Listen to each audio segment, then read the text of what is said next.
మన సెమీకండక్టర్‌లో ఒక interview question చూద్దాం.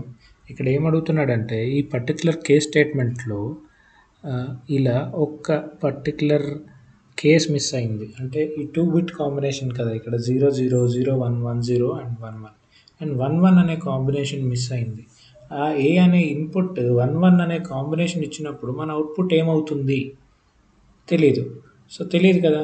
సో, అందుకే ఆ పర్టిక్యులర్ సర్క్యూట్ ఎలా ఉంటుంది అని అడుగుతున్నాడనమాట.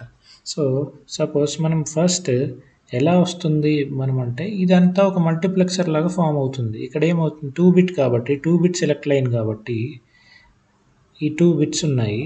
ఇది S0 అండ్ S1 అని మనం అనుకుంటే ఇది సెలెక్ట్ లైన్ అనమాట బేసిక్‌గా. ఓకే.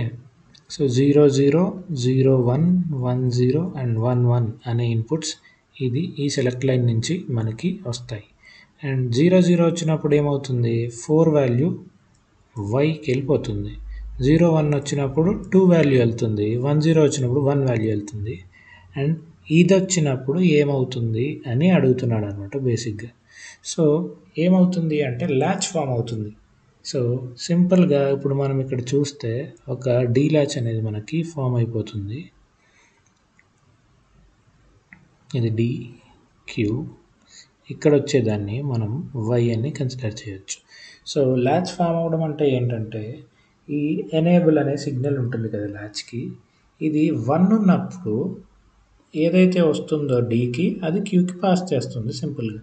ఇది 0 ఉంటే ఏమవుతుంది, ఈ డి అనే ఇన్పుట్ ఇక్కడ క్యూకి పాస్ అవ్వదు. క్యూ వాల్యూ ప్రీవియస్గా ఏదైతే ఉందో ప్రజెంట్లో కూడా అదే వచ్చేస్తుంది అన్నమాట. సో బేసిక్గా ఈ 1, 1 కేసు ఉన్నప్పుడు ఈ ఎనేబుల్ 0 అయిపోతుంది. ఎలా అవుతుంది అంటే ఇప్పుడు మనం చూస్తే ఇక్కడ ఒక ఇన్పుట్ ఉంది, ఇదొకటి. ఈ రెండు మనకి 1 అయినప్పుడు, ఈ రెండు 1 అవుతున్నాయి కదా, 1 అయినప్పుడు ఇలా దీన్ని 0 అవ్వాలి, ఎనేబుల్ 0 అవ్వాలి. అదేం గేట్తో మనం చూడొచ్చు, నాండ్ గేట్ అనమాట. ఇక్కడ నాండ్ గేట్ అండ్ ఒక ల్యాచ్ ఫామ్ అవుతుంది అనమాట ఈ పర్టిక్యులర్ కేస్లో విత్ ఈ 4 బిట్ 4:1 మల్టీప్లెక్సర్. అదే. Thank you.